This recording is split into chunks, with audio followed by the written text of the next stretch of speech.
미 연준 의장이 금리 인상 속도를 조절할 수 있다는 뜻을 내비쳤습니다. 추가 인상을 예고했던 연준의 기조가 바뀌었다는 해석이 나오면서 미국 증시가 크게 올랐습니다. 남북이 내일부터 철도 공동조사에 착수합니다. 도라산역을 출발한 우리 열차는 개성에서 신의주, 금강산에서 두만강까지 2,600km를 누비게 됩니다. 청와대 민정수석실의 특별감찰반 소속 직원이 경찰에 찾아가서 자신의 지인이 연루된 사건의 수사 상황을 알려달라고 한 것으로 확인됐습니다. 청와대는 해당 직원을 파견 해제하고 원래 소속 기관으로 복귀시켰습니다. 여야가 만 6세 미만 아동에게 월 10만 원씩 지급하는 수당을 내년 9월부터 만 9세 미만까지 확대하기로 했습니다. 내년 10월부터는 아이를 낳으면 250만 원의 출산 장려금도 지급됩니다. 오늘은 전국이 맑은 가운데 황사와 미세먼지가 점차 해소되겠지만 영남은 나쁨 수준이 이어지겠습니다. 자, 밤사이 미국 증시가 급등했습니다. 무슨 반가운 소식이 있었을까요? 바로 금리 문제가 작용했습니다. 미 연준 의장이 금리 인상 속도 조절 가능성을 내비친 겁니다. 그동안 미국은 지속적으로 금리를 올려왔는데 그 부담스러운 기조가 꺾일 거라는 기대감에 당장 주식시장부터 반응한 겁니다. 자, 우리도 내일 금통위가 예정돼 있는데 지금까지는 인상 쪽에 무게가 실려왔습니다만 미국이 이런 기류를 보였으니 그 결과는 지켜봐야겠죠. 뉴욕 김철호 특파원의 보도입니다.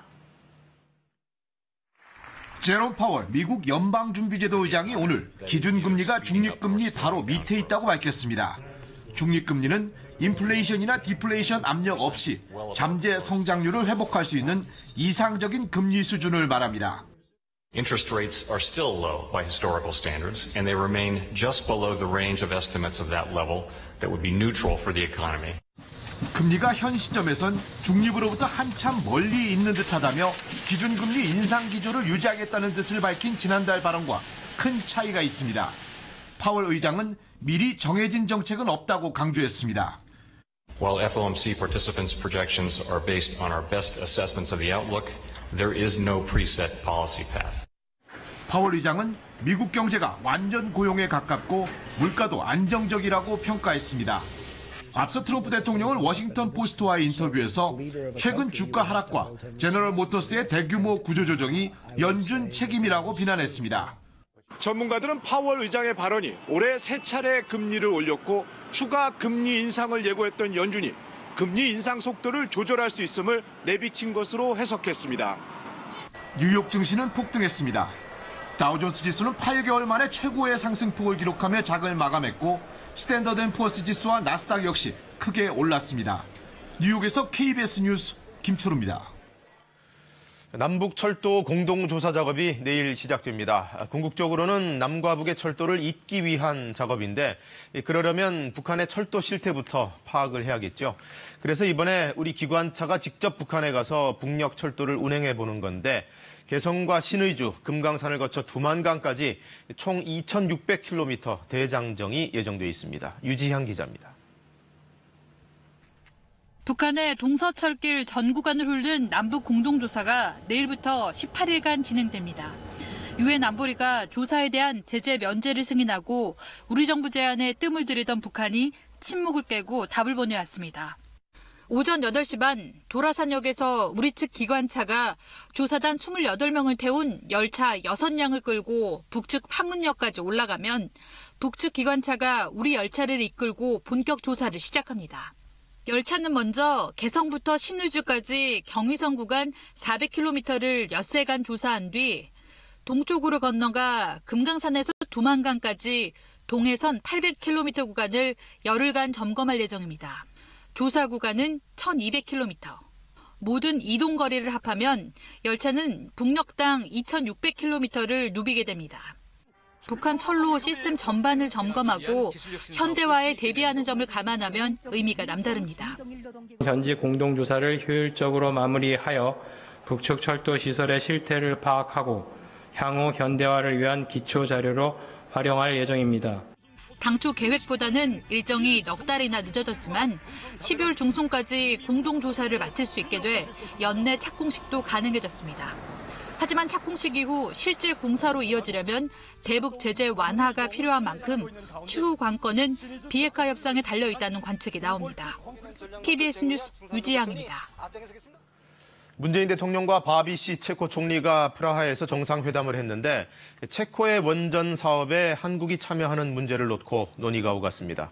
문 대통령의 다음 순방지는 G20 행사가 열리는 아르헨티나고 거기서 트럼프 미국 대통령과도 회담이 잡혀 있습니다. 김지선 기자의 보도입니다. G20 정상회의가 열리는 아르헨티나로 가기 전 들른 체코 프라하. 한 체코 정상회담에서 문 대통령은 체코가 추진하고 있는 원전 건설에 우리나라도 참여할 수 있게 해달라고 당부했습니다. 한국은 현재 24기 원전을 운영 중인데 지난 40년간 단 한 건의 사고도 없었다며 아랍에미리트의 바라카 원전도 비용 추가 없이 공사 기한을 맞췄다고 강조했습니다. 한국 수력 원자력이 체코 원전 수주를 놓고 다른 나라와 경쟁하고 있는 상황에서 우리 강점을 소개하며 원전 수출에 나선 겁니다. 이에 대해 바비시 체코 총리는 바라카 원전 사업의 성공 사례를 잘 알고 있고 한국의 원전 안전성에 대한 기술을 높이 평가하고 있다고 답했습니다. 양 정상은 특히 체코 원전 건설 사업과 관련 향후 긴밀히 협의해 나가기로 의견을 모았습니다. 이를 두고 야권에선 문 대통령이 국내에선 탈원전 정책을 펴면서 해외에서 원전 수출에 나서는 건 앞뒤가 맞지 않는다고 비판하는 상황. 그러나 청와대는 에너지 전환 정책과 에너지 수출은 별개라는 입장입니다. 1박 2일 체코 일정을 마친 문 대통령은 아르헨티나로 출발했습니다. G20 기간에 열리는 트럼프 미국 대통령과 정상회담에서 문 대통령은 북미 간 비핵화 중재에 주력할 예정입니다. 북미 대화가 제자리 걸음인 상황에서 북한이 취할 수 있는 추가 비핵화 조치를 제시하고 미국의 진전된 상응 조치를 이끌어내 다시 한번 북미 간 대화를 촉진시킨다는 구상입니다. 한미 정상회담 결과에 따라 김정은 위원장의 서울 답방 시기도 결정될 것으로 보입니다. 프라하에서 KBS 뉴스 김지선입니다. 대법원 2부는 오늘 양금덕 할머니 등 5명이 일본 미쓰비시 중공업을 상대로 낸 손해배상 청구 소송의 상고심 선고를 합니다. 양 할머니 등은 일제강점기 시절 공부를 시켜준다는 말에 속아 일본으로 갔다가 미쓰비시의 군수물자 생산 공장에서 임금도 받지 못하고 강제노동을 했다며 지난 2012년 한국법원에 소송을 제기했습니다. 이후 2013년 광주지방법원은 미쓰비시가 1인당 8천만 원에서 1억 5천만 원의 손해배상금을 지급해야 한다고 판결했고 광주고등법원도 2심에서 원고 승소로 판결했습니다. 고위공직자나 대통령 친인척 비위를 감찰하는 청와대 민정수석실의 특별감찰반 소속 직원이 경찰에 찾아가 한 뇌물 사건의 수사 진행 상황을 캐내려 한 사실이 확인됐습니다. 해당 사건의 피의자 한 명은 이 직원의 지인이었습니다. 홍성희 기자가 취재했습니다. 지난달 경찰청 특수수사과에 청와대 특별감찰반 소속 직원이 찾아왔습니다. 검찰 출신의 김모 수사관이었습니다. 김 씨는 소속을 밝히고 특수수사과가 수사 중이던 공무원 뇌물 사건의 진행 상황을 물었습니다. 건설업자 최모 씨 등이 국토교통부 공무원들에게 돈을 건넨 사건 등인데 입건자가 몇 명이고 국토부에 통보한 공무원이 누구인지 등을 물었습니다. 이상하게 여긴 경찰은 검찰에 송치한 사건의 입건자 숫자만 알려주고 나머지 요청은 거부했습니다. 그리고 청와대에 바로 연락해 김 씨의 신분과 해당 사건에 대해 감찰을 하는지를 확인했습니다. 청와대의 답변은 김 씨가 감찰반 소속인 것은 맞지만 진행 중인 감찰은 없다는 것이었습니다. KBS 취재 결과 김 씨는 피의자인 건설업자 최모 씨와 아는 사이인 것으로 확인됐습니다. 김 씨는 이와 관련해 해당 사건은 자신이 첩보를 제공한 사건이며 입건자 숫자를 파악해 실적에 반영하려 했을 뿐이라고 KBS에 해명했습니다. 또 비위 통보 명단을 요구한 것은 추가 감찰을 위한 것이었다고 설명했습니다. 하지만 전직 청와대 특별감찰반원은 자신이 생산한 첩보가 수사기관에 넘어가면 그걸로 끝이며 입건자 숫자를 알고 싶다고 직접 찾아가는 일은 없다고 말했습니다. 김 씨는 이 일이 알려진 직후 청와대 파견이 해제돼 최근 검찰로 복귀했습니다. KBS 뉴스 홍성입니다. 가뜩이나 요즘 청와대 공직기강이 도마 위에 오르고 있었는데 특별감찰반 직원의 이런 행동이 적발됐으니 제일 난감한 건 청와대겠죠. 청와대는 특별감찰반에 대한 감찰을 실시했고 사실상 징계성 조치로 이 직원을 검찰로 돌려보냈습니다. 하지만 정작 정식 징계를 할 수 있는 검찰이나 법무부는 이런 사실을 듣지 못했다고 밝혔습니다. 이어서 정성호 기자입니다. 문제가 된 특감반원 김 씨는 3주 전쯤 친정인 검찰로 돌아갔습니다.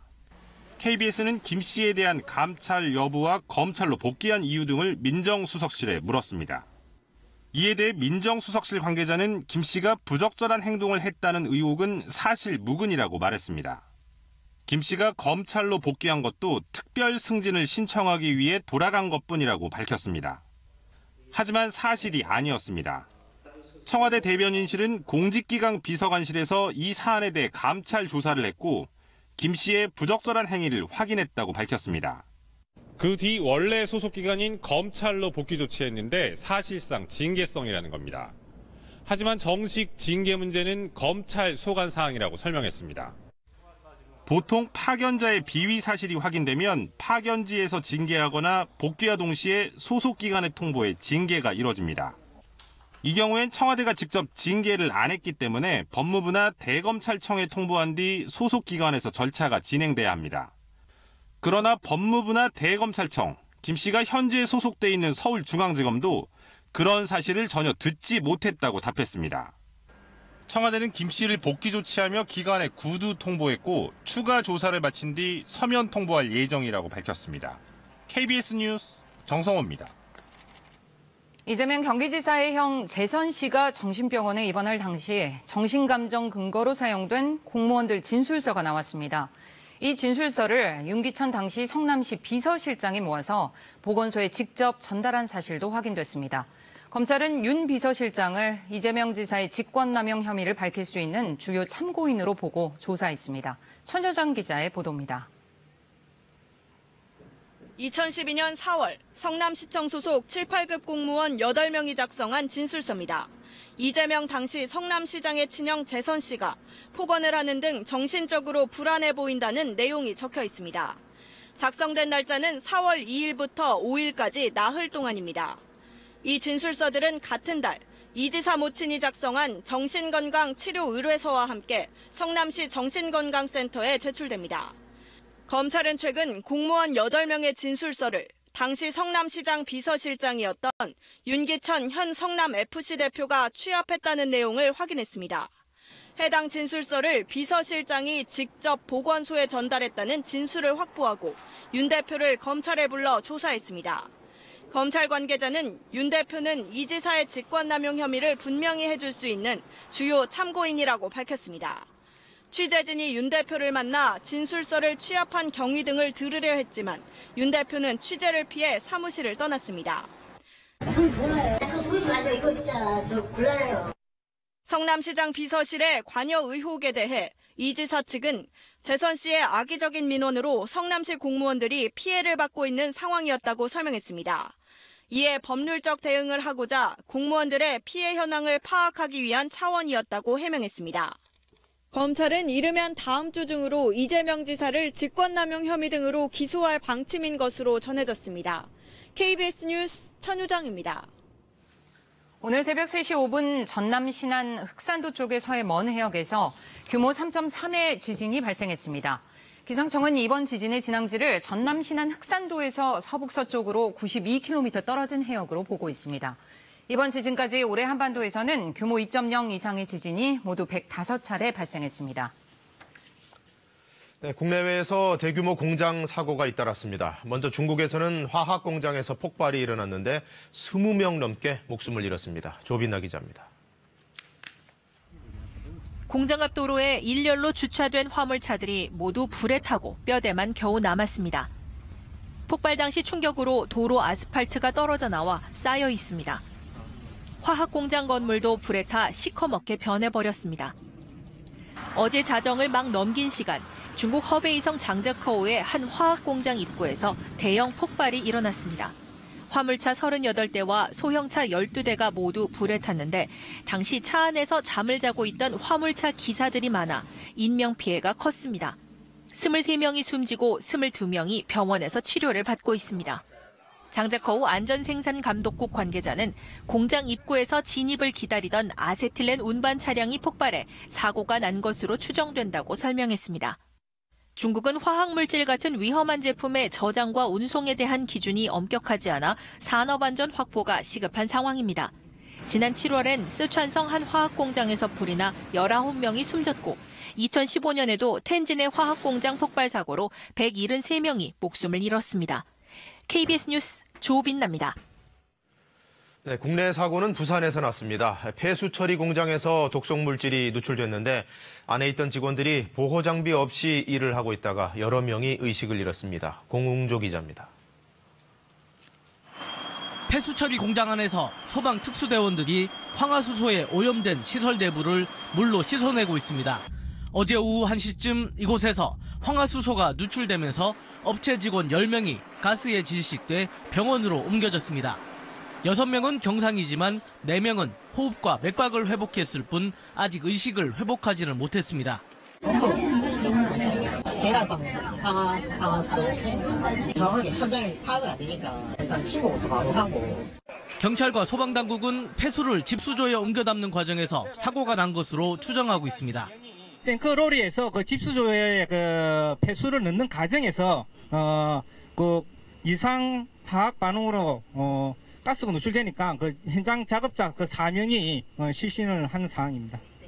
소방당국이 사고 발생 1시간 뒤에 측정한 황화수소의 농도는 150ppm에 달했습니다.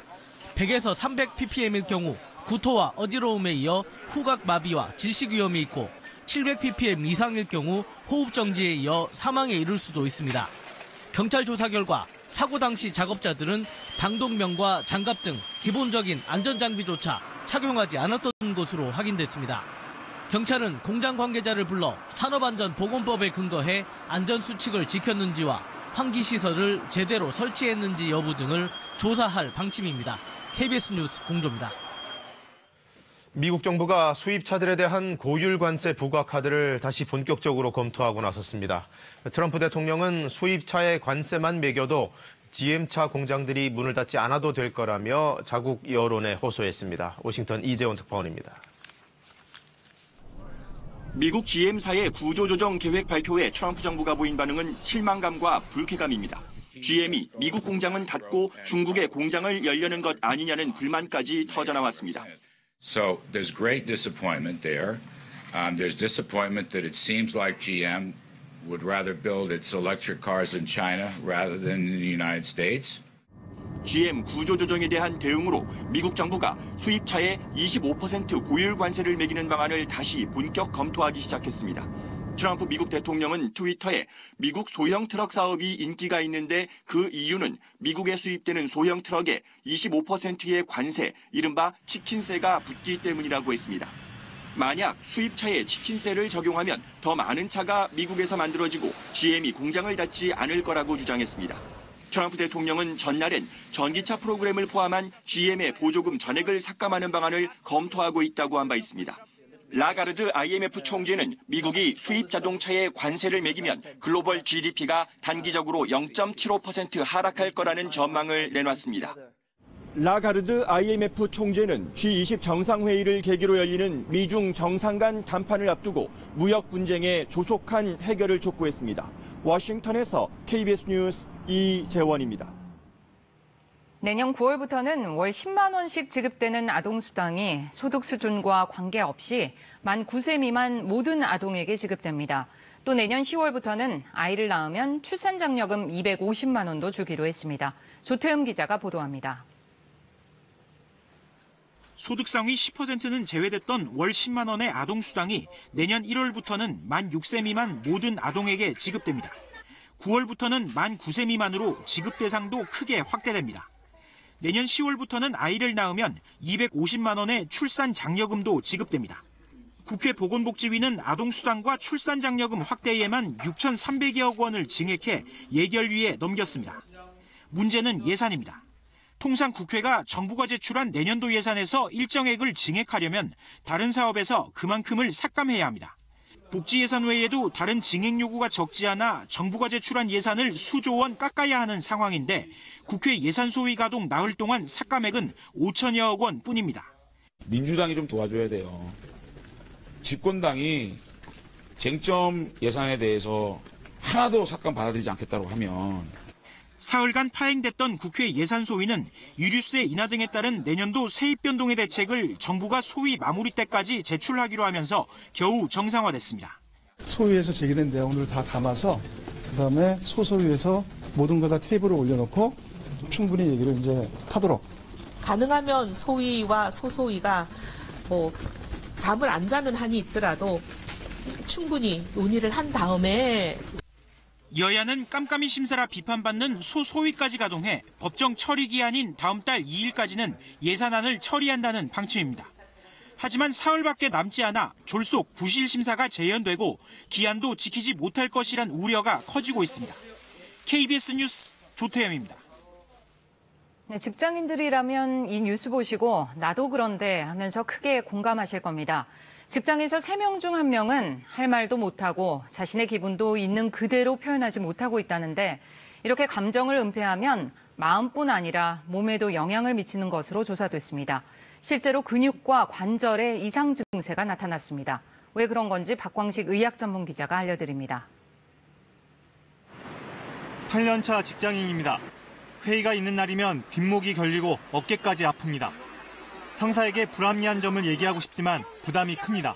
자기한테 불복한다는 뜻으로 생각하는 사람들이 계세요. 제가 하고 싶은 얘기를 솔직하게 못하고 그런 괴리에 안에서 스트레스 오는 경우도 많고요. 19년째 민원인을 상대하는 이 사회복지사는 지난해 허리디스크 증상이 재발했습니다. 치솟는 감정을 억누를 때마다 통증이 더 심하다고 합니다. 바짝바짝 화내시는 분들 있거든요. 정말 숨어독할 때 있어요. 짜증이 나기도 하는 게 정말 맞는 말인 것 같고요. 한 대학병원 조사 결과 감정을 숨기고 일하는 직장인 남성의 50%, 여성의 57%가 근육과 관절 등의 이상 증세를 나타냈습니다. 감정을 털어놓는 직장인보다 10%포인트 이상 높은 비율입니다. 부위별 통증 발생 위험은 목과 어깨, 팔이 최대 1.4배, 허리 통증이 1.3배, 엉덩이와 다리가 1.5배 차이가 났습니다. 전신 피로감과 두통 발생 위험도 각각 1.8배, 1.5배 높았습니다. 감정을 적당히 발산하지 않으면 스트레스 때문에 몸이 긴장합니다. 근육과 관절이 뻣뻣해지면서 통증이 생기는 겁니다. 통증에 더 민감해지기도 합니다. 감정을 숨기면서 나타날 수 있는 부정적인 감정과 같은 심리적 상태는 통증의 인지에도 영향을 미쳐 자극에 과민하게 반응하여 지속적인 통증을 유발할 수 있는 것으로 알려져 있습니다. 직장 내 괴롭힘 예방과 함께 구성원의 감정 표현과 해소를 돕는 상담 창구 의무화 등의 제도 보완이 필요합니다. KBS 뉴스 박광식입니다. 어제 아침에는 먼지와 안개가 뒤엉키면서 저 멀리 있는 건물의 형태가 제대로 보이지 않을 정도였습니다. 하지만 오늘은 대기질이 나아졌습니다. 멀리 있는 건물이 한눈에 들어오는데요. 이 시각 서울 한강의 모습입니다. 현재 전국에서는 황사가 관측되는 곳이 없고요. 초미세먼지 농도도 보통 수준을 보이고 있습니다. 하지만 중국에서 추가로 황사가 유입되면서 남부지방에 영향을 줄 가능성이 있습니다. 이에 따라 충청과 전북 지역은 오전까지 미세먼지 농도가 높게 나타나겠고 영남 지역은 종일 미세먼지 농도 나쁨 수준이 예상됩니다. 그 밖의 지역은 오늘 미세먼지 농도 보통 수준을 보이면서 대기질이 무난하겠습니다. 하지만 오늘은 어제보다 더 쌀쌀합니다. 옷을 따뜻하게 챙겨 입으셔야겠는데요. 오늘 서울의 아침 최저 기온 0.9도를 보였습니다. 한낮에는 6도에 머물면서 어제보다 5도가량 기온이 뚝 떨어지겠습니다. 내일 아침에는 서울 기온이 영하 2도까지 내려가겠습니다. 오늘 오후에는 전국에 구름이 많이 끼겠습니다. 강원 영동 지역으로는 건조주의보가 발효 중인 가운데 바람도 강하게 불 것으로 예상돼 불씨 관리를 잘 해주셔야겠습니다. 현재 기온 어제 같은 시각보다 낮습니다. 서울이 1.1도, 안동은 영하 1.9도까지 내려가 있는데요. 한낮에는 서울이 6도, 광주 14도, 대구 13도로 어제보다 1도에서 5도 정도 낮겠습니다. 바다의 물결은 동해상에서 최고 2.5m까지 약간 높게 일겠습니다. 다음 주 월요일에는 전국에 비가 내리겠습니다. 이 비가 내리고 난 뒤에는 날이 부쩍 추워지겠습니다. 날씨 정보 전해드렸습니다. 네, 우리 독자 기술로 개발한 누리호의 첫 시험용 로켓이 어제 성공리에 발사됐죠. 이로써 우리나라는 발사체의 핵심인 75톤급 액체 엔진을 세계 7번째로 확보하게 됐고 2021년 누리호의 최종 발사를 앞두고 큰 산 하나를 넘었습니다. 손서영 기자입니다. 이번 시험 발사의 핵심은 75톤급 액체 엔진에 대한 성능 검증이었습니다. 엔진이 정상적으로 연소하고 추진력을 발휘해야 발사체를 우주로 보낼 수 있기 때문입니다. 이번 성공으로 가장 큰 난관이었던 연소 불안정 문제가 해결됐습니다. 적어도 엔진에 관한 기술적인 위험 요소가 이제 사라졌다 이렇게 보고요. 전체 개발 과정의 한 80% 이상은 기술적으로 우리가 완벽하게 확보했다라고 말씀을 드릴 수가 있고요. 연구진은 75톤 엔진을 개발하기까지 적지 않은 시행착오를 겪어야 했습니다. 다른 나라들이 발사체 기술의 핵심인 엔진 기술 이전을 꺼렸기 때문입니다. 그동안 인공위성을 자체 기술로 개발해도 외국 발사체에 실어 해외에서 쏘아 올려야 했던 것도 이런 이유였습니다. 75톤급 이상의 액체 엔진의 경우 대략 한 6개국 정도가 있는 걸로 생각이 되고요. 7번째 성능 검증된 엔진을 가지는 나라가 될 걸로 생각하고 있습니다. 이번 성공으로 2021년 발사 예정인 한국형 발사체 누리호 개발도 탄력을 받게 됐습니다. 하지만 최종 성공까지는 아직 해결해야 할 과제도 남아 있습니다. 이번에 성공한 75톤급 엔진 4기를 묶어 300톤급 1단 엔진을 만들고 나머지 2단과 3단을 조립하는 과정을 거쳐야 합니다. 우리나라는 2021년 누리호 본발사 성공을 바탕으로 2040년까지 21개의 위성을 추가 발사하고 로켓 재사용 기술 등을 확보해 세계 발사 서비스 시장에 진출할 계획입니다. KBS 뉴스 손서영입니다. SF 영화에서 봐왔던 하늘을 나는 자동차, 이제 먼 얘기가 아닙니다. 당장 5년 뒤면 드론 택시가 등장할지도 모르겠습니다. 드론과 자동차의 결합, 이 꿈 같은 기술을 실현해내기 위해 이미 자동차 업계와 항공사들이 손을 잡고 있습니다. 베를린 유광석 특파원의 보도입니다. 4개의 회전 모터가 달린 드론, 승객 2명이 탈 수 있는 캡슐, 바퀴가 달린 지상 운반체. 네덜란드 암스테르담의 무인 항공기 전시장에 등장한 드론 자동차입니다. 실험 비행은 4분의 1 크기로 축소된 모형으로 진행됐습니다. 드론이 지상 주차장에 착륙하자 자동차가 드론 밑으로 이동합니다. 승객이 타는 캡슐 부분이 자동차에서 분리돼 드론에 고정되면 드론은 이 캡슐을 매달고 목적지로 향합니다. 항공기 제조사인 에어버스와 자동차 제조업체인 아우디가 함께 개발 중인 모델입니다. As technology matures, as we know more about what the customer expects, what he values, how he wants to get transported, we will see what kind of modularity we can apply to the system. 자동차 서비스 업체 우버가 2023년부터 드론 택시 서비스를 제공하겠다는 계획을 발표하고 중국에서도 드론 택시 시범 비행이 이뤄지는 등 경쟁이 날로 치열해지고 있습니다. 하지만 비행 안전 등 해결해야 할 과제들도 만만치 않습니다.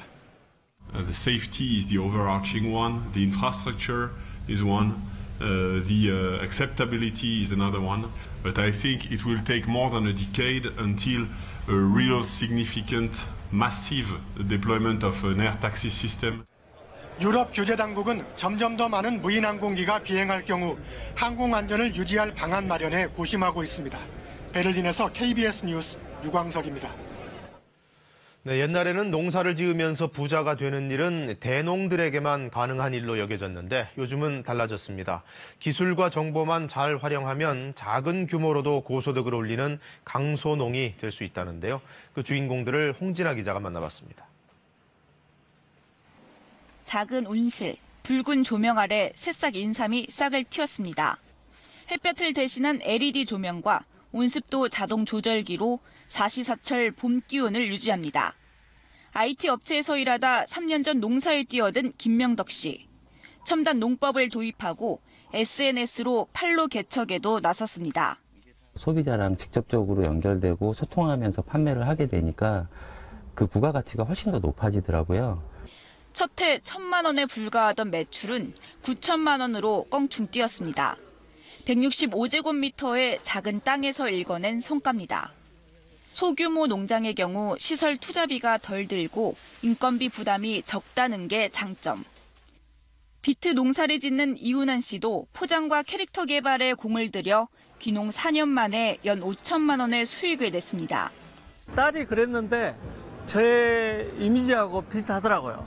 그래서 이거로 캐릭터로 가야 되겠다. 규모는 작지만 남다른 아이디어로 높은 소득을 올리는 이른바 강소농은 전국에 7만 8천 명. 정부 보조금 없이도 이들의 평균 소득은 4,600만 원을 넘어 농가 전체 소득보다 월등히 높습니다. 국내 농가 소득 중 순수하게 농사로 버는 돈은 1년 평균 1,005만 원에 불과해 생산성을 높이는 일이 시급한 과제입니다. 농업의 경쟁력이 약합니다. 규모는 작지만 창의적인 생각을 보태서 소득을 더 창출하는. 신기술 도입과 아이디어로 무장한 강소농이 미래 농업을 이끌 해법으로 주목받고 있습니다. KBS 뉴스 홍진아입니다. 트럼프 미 대통령이 미 국경지대에 도착한 중미 출신 이민자들과 관련해 초강수 카드를 꺼내 들었습니다. 멕시코와 맞닿는 국경지대에 장벽 건설을 하겠다며 의회가 예산을 승인해주지 않으면 연방정부 업무를 정지시키는 셧다운도 불사하겠다고 밝혔습니다. 로스앤젤레스 최동혁 특파원의 보도입니다. 지난 25일 수십 명의 중미 출신 이민자들이 국경을 뛰어넘으려다 체포됐으며 미국 국경 순찰대는 시위가 격화하자 여자와 아이들이 포함된 이민자들에게 최루탄을 쐈으며 다음 날 도널드 트럼프 대통령은 의회에 국경 장벽 건설 예산을 다시 요청했으며 The president's made very clear he wants funding for his wall. $5 billion was a great down payment, but as witnessed by recent events, we need border security. 트럼프 대통령은 장벽 건설 예산이 확보되지 않는다면 연방정부 셧다운도 불사하겠다며 배수진을 쳤으며 정치 전문 매체인 폴리티코와의 인터뷰에서 50억 달러 규모의 장벽 건설 예산을 의회가 승인하지 않으면 전적으로 연방정부를 셧다운할 의향이 있다고 말해 의회를 압박했습니다. We're talking about the border wall. We're talking about quite a big sum of money, about $5 billion. And I think probably if I was ever going to do a shutdown over border security. 이에 따라 새 예산안 처리 시한인 다음 달 7일까지 장벽 건설 예산이 처리되지 않으면 멕시코 국경에 대한 안전 문제를 이유로 연방정부 셧다운에 들어갈 가능성을 배제할 수 없게 됐습니다. 특히 지난 중간선거 결과 내년 초부터 예산안 권한이 막강한 하원을 민주당이 장악하게 됨에 따라 트럼프 대통령으로선 이번에 장벽 건설 요구를 강하게 밀어붙일 것으로 보여 진통이 예상됩니다. 로스앤젤레스에서 KBS 뉴스 최동혁입니다. 독일 드레스덴 시장이 2m 길이의 스톨렌을 자르고 2018 크리스마스 마켓 개장을 공식 선언합니다. 1434년부터 584번째 이어내려온 드레스덴 크리스마스 마켓에서는 성탄 무렵 먹는 케이크의 일종인 스톨렌은 물론 뜨겁게 데운 와인, 나무로 된 크리스마스 피라미드 등이 어김없이 선보였습니다. 2년 전 12명의 희생자를 낸 베를린 크리스마스 마켓에서의 트럭 테러 여파로 올해 드레스덴의 크리스마스 마켓에도 보안이 한층 강화됐습니다. 바티칸에서 진행된 엄숙한 미사 도중 한 어린이가 불쑥 단상 위에 나타납니다. 근위대가 신기한 듯 다가가 손을 만져보는가 하면 프란치스코 교황 주변을 이리저리 뛰어다니기도 합니다. 당황한 아이의 어머니가 따라와서 아이의 장애를 설명하며 저지하려고 하자 교황은 오히려 아이의 어머니를 만류했습니다. 아이를 흐뭇하게 바라보던 프란치스코 교황은 아이가 듣거나 말하지 못하는 장애가 있지만 참된 자유를 알고 있다면서 인간이 신 앞에 어떤 모습이어야 하는지 가르침을 줬다고 말했습니다. 침낭과 소지품을 짊어진 난민들이 눈 덮인 숲속을 부지런히 걸어갑니다. 크로아티아 국경에서 20km가량 떨어진 보스니아의 산악지대에서 AP 사진작가가 촬영한 영상입니다. 중동과 아프리카, 아시아에서 온 수천 명의 난민 행렬 가운데 일부가 유럽연합 국가들로 가기 위해 보스니아 북서부에서 크로아티아로 향하는 모습인데요. 지난 며칠 동안 숲속에서 눈과 강추위와 사투를 벌여야 했지만 이들은 위험을 무릅쓰고 행군을 계속하고 있습니다. 지금 세계는 이었습니다. 프랑스 파리의 화려한 거리에 올해도 크리스마스 장식들이 등장했습니다. 그러나 그 이면에는 어두운 불경기의 그림자들이 언뜻 엿보인다는데요. 현지에서 양민여 특파원이 보내온 소식입니다. 153년 역사의 한 백화점. 1차 세계대전 이후 시작된 크리스마스 쇼윈도 장식을 올해도 어김없이 선보였습니다. Des autres enfants, on vient ici pour vraiment profiter de décoration de Noël. C'est magnifique. 각기 다른 상품을 내세워 쇼윈도 10개를 화려하게 채웠습니다. 백화점 1년 매출의 20%가 달린 성탄 시즌은 마케팅 전쟁. 10년 새 연간 구매력이 평균 440유로, 약 56만 원 감소한 프랑스 국민들 대신 중국을 비롯한 관광객 소비가 연 1조 원대 매출의 절반을 차지합니다. 10 millions de personnes qui vont venir voir les vitrines. Donc c'est vraiment un rendez-vous, aussi bien pour les Français, mais aussi pour tous les étrangers, les touristes.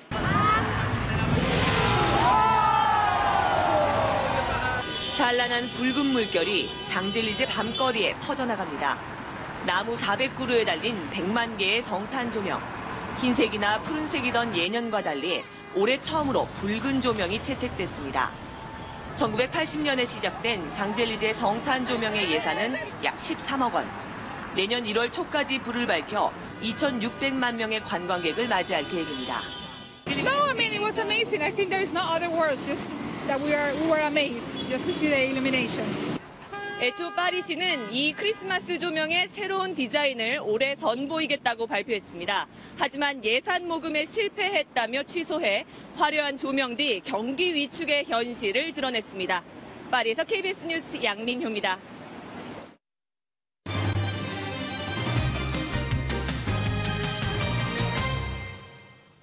없는 주식을 빌려서 파는 걸 공매도라고 하죠. 이때 주식을 빌리지 않은 상태에서 파는 이른바 무차입 공매도는 불법인데 골드만삭스 인터내셔널이 이 무차입 공매도를 대규모로 하다 금융당국에 적발됐습니다. 역대 최고액의 과태료가 부과됐습니다. 오규정 기자의 보도입니다.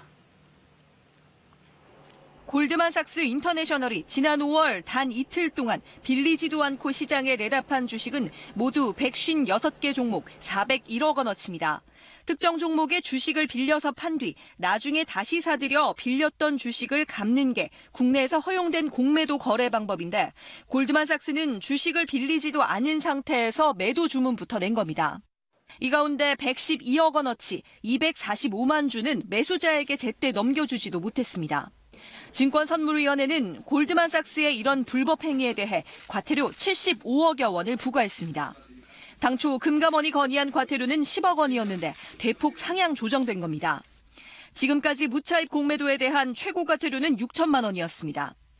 증선위는 골드만삭스가 거래 시스템을 제대로 갖추지 않은 과실이 컸고 불법 무차입 공매도가 시장에 미치는 영향이 커 사상 최고 과태료를 부과하게 됐다고 밝혔습니다. 특히 최근 주식시장의 불안한 장세로 공매도에 대한 개인 투자자들의 불만이 커졌고 삼성증권의 배당 오류 사태 이후 증권사에 대한 엄격한 처벌을 요구하는 여론이 확산된 점도 반영된 걸로 보입니다. 우리나라 주식시장의 심리를 떨구고 주식시장을 불황으로 몰고 간 원인 중에 하나가 공매도라고 생각하고 있습니다. 다만 시세 조종이나 미공개 정보 등을 이용한 불공정 거래는 확인되지 않았다고 증선위는 밝혔습니다. 금융위원회는 다음 달 중으로 처벌을 강화하고 개인 투자자의 참여 기회를 늘리는 공매도 제도 개선안을 내놓을 예정입니다. KBS 뉴스 오규정입니다. 노조와 산업은행의 반발 속에 일방적으로 법인 분리를 추진해온 한국-GM. 그런데 법원이 절차상 중대한 하자가 있다며 제동을 걸었습니다. 한국-GM은 항소를 검토하겠다고 밝혔습니다. 김희용 기자입니다. 한국-GM은 지난달 19일 주주총회를 열고 기존 법인을 분리해 새 연구개발 법인을 만드는 안건을 통과시켰습니다. 당시 찬성 의결권 중 보통주의 수는 3억 4,400여만 주로 한국-GM 보통주의 83%가량 됐습니다. 2대 주주인 산업은행은 한국-GM 측이 제대로 된 설명도 없이 안건을 의결했다며 법인 분리를 중지시켜달라는 가처분 신청을 냈습니다. 법원은 산업은행 측 손을 들어줬습니다. 해당 법인 분리는 한국-GM 정관에 따라 보통주 85% 이상의 찬성을 필요로 하는데 이 요건을 채우지 못했다는 겁니다. 이에 따라 당초 내일 예정됐던 법인 분할에 제동이 걸렸습니다. 산은은 법원 판단을 존중한다며 한국-GM 측이 법인 분리를 추진하려면 구체적인 사업 계획을 제시하거나 회사 경쟁력에 어떤 영향을 미칠지 상세한 설명이 필요하다고 밝혔습니다. 반면 한국-GM 측은 이번 판결에 동의하지 않는다며 유감의 뜻을 밝히고 항소 방안을 검토 중이라고 전했습니다. 또 법인 분리가 한국-GM의 경영 정상화를 강화하는 최선책이라며 법인 분리를 계속 추진하겠다고 강조했습니다. KBS 뉴스 김희용입니다. 어제 전국적으로 황사와 먼지가 뒤섞여 공기가 무척 탁했습니다. 그런데 코로 들이마신 미세먼지가 60%가량 폐에 쌓이고 일주일이 지나야 빠져나간다는 사실이 영상으로 확인됐습니다. 이화진 기자의 보도입니다. 미세먼지로 도심 하늘이 온통 뿌였습니다. 거리 곳곳엔 마스크를 쓴 시민들이 눈에 띕니다. 눈이나 목이 너무 아파서 마스크를 쓰고 있고. 미세먼지를 코로 들이마시면 몸속에 얼마나 남아있을까? 실험용주에 미세먼지 표준 물질과 방사선 동위원소를 혼합해 투여한 뒤 시간별로 촬영했습니다. 48시간이 지났지만 빨갛게 표시된 미세먼지가 폐에 다량 남아있습니다. 미세먼지가 간과 신장 등 다른 장기로 옮겨간 뒤 몸 밖으로 빠져나오는데 일주일 넘게 걸렸습니다. 기도를 통해서 들어온 초미세먼지 물질은 폐에 약 이틀 동안 60% 정도가 남아 있었고요. 그다음에 일주일이 지나도 몸 밖으로 배출되는 것이 굉장히 늦은 그런 연구 결과를 확보하였습니다. 몸속의 미세먼지 분포 상태와 이동 경로를 체계적으로 확인할 수 있는 기술이 개발된 건 이번이 처음입니다. 방사성 동위원소와 핵의학 영상 장비를 활용해서 미세먼지가 체내에 유입됐을 때 그것을 영상화, 그러니까 실제로 사람이 볼 수 있는 형태로 데이터화하는 것이 처음이라는 의미가 되겠습니다. 연구진은 이 같은 영상화 기술이 미세먼지 관련 질환의 발병 원인을 규명하는 데 도움이 될 것으로 보고 있습니다. KBS 뉴스 이화진입니다. 전화방으로 불리는 성인 PC방에서 각종 불법 음란물이 유통된 것으로 드러났습니다. 우리 주변 곳곳에서 이 전화방을 쉽게 찾아볼 수 있지만 단속은 쉽지 않은 상황입니다. 이호준 기자가 보도합니다. 서울의 한 아파트 인근 상가, 지하에 전화방 업소가 있습니다. 문은 굳게 잠겨 있습니다. 이곳은 음란 동영상을 보여주는 영업을 하다 최근 경찰에 적발됐습니다. 경찰의 압수수색 영상입니다. 숨겨진 문을 열자 음란물과 불법 촬영 영상이 저장된 서버가 발견됩니다. 전화방은 이 영상들을 칸막이 방에 있는 손님들에게 돈을 받고 보여줬습니다. 경찰은 이런 전화방에 대량의 동영상을 제공하고 관리해준 일당 7명을 검거했습니다. 이들은 한국과 일본의 서버를 구축한 뒤 불법 촬영물 등을 전국 130여 개 전화방에 공급했습니다. 공급한 영상은 2만 6천여 개, 6.6TB에 달합니다. IP를 승인을 해줘야만 그 웹서버에 접속을 할 수 있었기 때문에 조직적이고 체계적으로 관리하기 위해서 전화방을 이용한 것 같습니다. 전화방은 PC방 등과 달리 당국의 특별한 등록 없이 영업이 가능합니다. 그만큼 단속이 어렵다는 뜻인데요. 이번 경찰 단속에서 적발된 곳은 4곳에 불과합니다. 주택가나 학교 주변에서 제한 없이 영업을 해왔지만 인근 주민들은 잘 몰랐습니다. 전혀 몰라도 저도 근데 가끔 이런 것이 좀 궁금했어요. 정부에서 단속을 좀 해야 되지 않을까요? 모르고 있었죠. 저는 아이를 키우다 보니까 그런 거 있으면은 만약에 여기서도 아파트 단지 내에서도 가만히 안 있을 것 같아요. 경찰은 불법 영상물을 제공받아 영업을 한 전국의 130여 개 전화방도 수사할 예정입니다. KBS 뉴스 이호준입니다. 이 시각 현재 출근길 교통 상황 알아보겠습니다. 서울경찰청입니다. 안녕하십니까. 목요일 아침 교통정보입니다. 상대방이 약속을 어겼을 경우 누구나 속상하고 화가 나기도 합니다. 이 도로교통법은 더욱 소중한 약속입니다. 그런데 며칠 전 이 약속을 어기고 무단횡단을 하여 귀중한 생명을 잃기도 하였습니다. 보시는 화면은 바로 그 장소입니다. 남부순환도로 서부트럭터미널 앞인데요. 신월나들목 쪽으로 간간히 지체와 서행되고 있으며 현충로 한강대교 남단에서 중앙대 앞 삼거리 사이 이 정체거리가 조금씩 늘기 시작하고 있습니다. 도봉로 삼양동 입구 사거리에서 미아 사거리 사이 역시 정체 행렬이 조금씩 늘고 있지만 어제보단 비교적 덜 힘겨운 편이며 성산로 도심 쪽 연희동 교차로에서 연세대 정문 지날 때까지 정체입니다.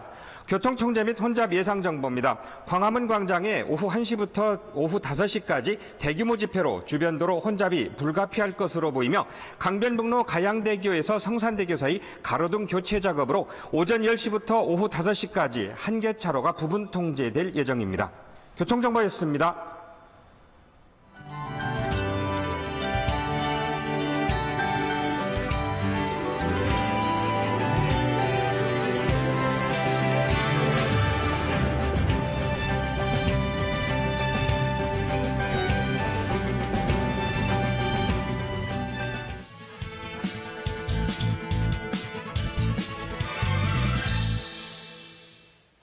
김명수 대법원장이 탄 승용차가 지난 27일 대법원 앞에서 화염병에 습격당했습니다.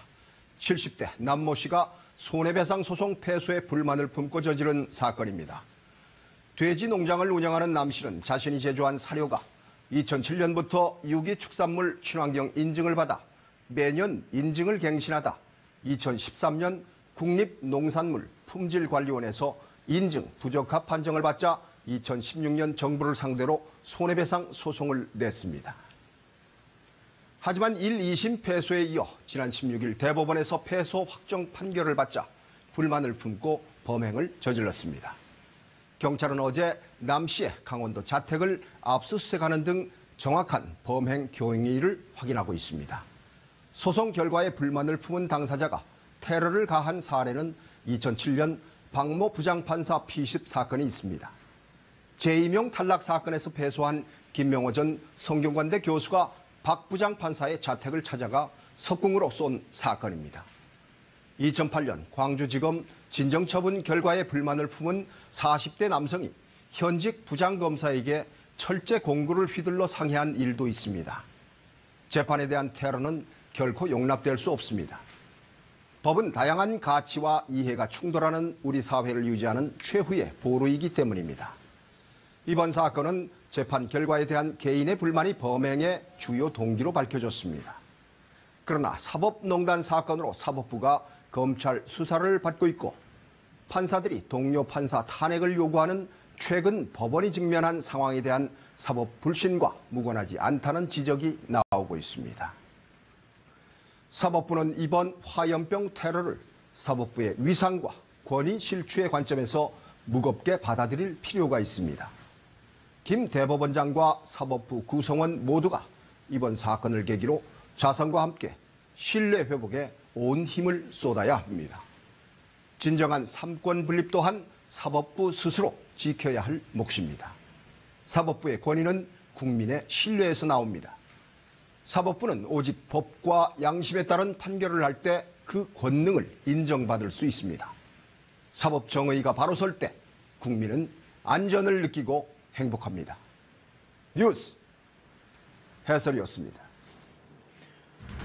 미 연준 의장이 금리 인상 속도를 조절할 수 있다는 뜻을 내비쳤습니다. 추가 인상을 예고했던 연준의 기조가 바뀌었다는 해석이 나오면서 미국 증시가 큰 톡으로 올랐습니다. 남북이 내일부터 철도 공동조사에 착수합니다. 도라산역을 출발한 우리 열차는 개성에서 신의주, 금강산에서 조만강까지 2,600km를 누빌 예정입니다. 청와대 민정수석실의 특별감찰반 소속 직원이 경찰에 찾아가 자신의 지인이 연루된 사건의 수사 상황을 알려달라고 한 것으로 확인됐습니다. 청와대는 해당 직원을 원래 소속 기관으로 복귀시켰습니다. 여야가 만 6세 미만 아동에게 월 10만 원씩 지급하는 수당을 내년 9월부터 만 9세 미만까지 확대하기로 했습니다. 내년 10월부턴 아이를 낳으면 250만 원의 출산 장려금도 지급됩니다. 어제보다 비교적 공기가 깨끗합니다. 전국 초미세먼지 농도 보통 수준을 보이고 있는데요. 하지만 중국에서 황사가 추가로 유입되면서 남부지방에 영향을 줄 가능성이 있습니다. 이에 따라 오늘 충청과 전북 지역에서는 오전까지 미세먼지 농도가 높게 나타나겠고 영남 지역은 종일 미세먼지 농도 나쁨 수준이 예상됩니다. 그 밖의 지역에서는 오늘 미세먼지 농도 보통 수준으로 대기질이 무난하겠습니다. 오늘은 어제보다 날이 춥겠습니다. 오늘 서울의 아침 최저 기온 0.9도로 어제보다 조금 낮은데요.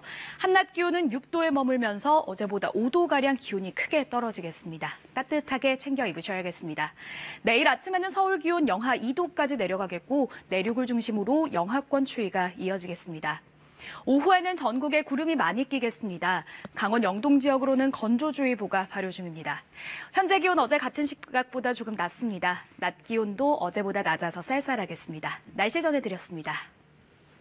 네, 목요일 뉴스광장 마치겠습니다. 시청해주신 여러분 고맙습니다.